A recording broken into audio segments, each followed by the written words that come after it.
22. Ito, bago to sa akin ah. Medyo mainit ang makina niya. Stop lang ako saglit dito. Check ko lang yung text niya.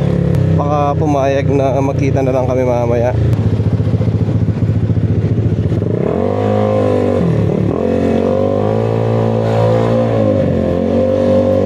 Ano ba ang gagawin ko? Hintayin ko na lang talaga siguro siya, no? Punta na lang ako sa Vista kung ano yung pinag-usapan namin. Alam ko malapit na lang naman yung Vista dun sa ano, no? Paano kung ihatid ko na lang rekta?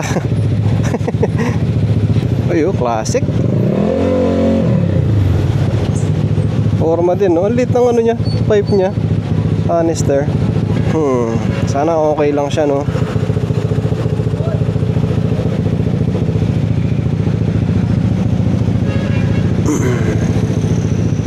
Oh, init niya.